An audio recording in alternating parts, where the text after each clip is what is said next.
આગામી 29 સપ્ટેમ્બરના રોજ ડાંગ જિલ્લાના સુપદહાડ અને માલેગાંવ ખાતે ગુજરાત રાજ્યના રાજ્યપાલ શ્રી આચાર્ય દેવવ્રતજી પધારશે।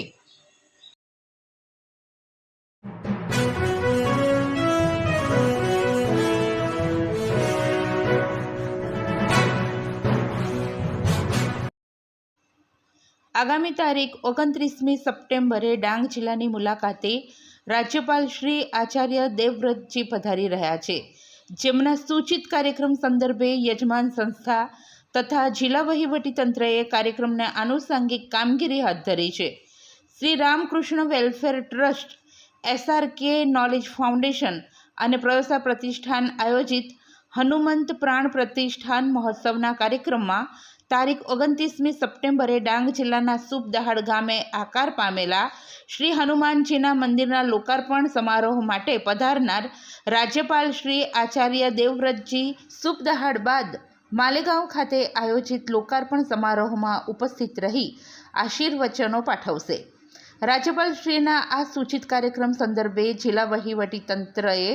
કરવાની થતી આનુષાંગિક વ્યવસ્થા સંદર્ભે ડાંગ જિલ્લા કલેક્ટર મહેશ પટેલની રાહબરી હેઠળ સંબંધિત વિભાગોના ઉચ્ચ અધિકારીઓ અને યજમાન સંસ્થાના શ્રી પીપી સ્વામીજીના સાનિધ્યે એક બેઠક યોજાઈ હતી, જેમાં કાર્યક્રમ સંદર્ભે જરૂરી ચર્ચા વિચારણા હાથ ધરી ઉચ્ચ અધિકારીઓની ટીમે કાર્યક્રમના સ્થળોની જાત મુલાકાત લઈ આયોજકોને જરૂરી સૂચના અને માર્ગદર્શન પૂરું પાડ્યું હતું। ઉલ્લેખનીય છે કે સંસ્થા દ્વારા માતા શબરી અને પ્રભુ શ્રી રામ તેમજ ભ્રાતા લક્ષ્મણની ચરણ રજથી પાવન થયેલી દંડકારણ્યની પાવન ભૂમિ ઉપર વસતા આદિવાસી સમાજની સામાજિક ચેતના માટે ડાંગ પ્રયાગ હનુમાન યાગ નામક હનુમાન યજ્ઞ શરૂ કરાયો છે, જેના ભાગરૂપે ડાંગ જિલ્લાના 311 ગામોમાં શ્રી હનુમાનજીના મંદિર બનાવવાનું યજ્ઞ કાર્ય આરંભાયું છે। આ કાર્યનું 101મું મંદિર સુપદહાડ ખાતે તૈયાર થયું છે, જેના લોકાર્પણ સમારોહમાં રાજ્યપાલ શ્રી ડાંગની ભૂમિ ઉપર પધારી રહ્યા છે।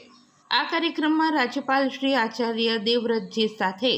સર્વશ્રી રાકેશભાઈ દુધાત, લાલજીભાઈ પટેલ અને મનહરભાઈ સાંસપરા સહિત 311 મંદિરના નિર્માણ યજ્ઞમાં સંકલ્પ કરતા એવા શ્રી ગોવિંદભાઈ ધોળકિયા અને પ્રેરણામૂર્તિ શ્રી પીપી સ્વામીજી પણ વિશેષ ઉપસ્થિત રહેશે।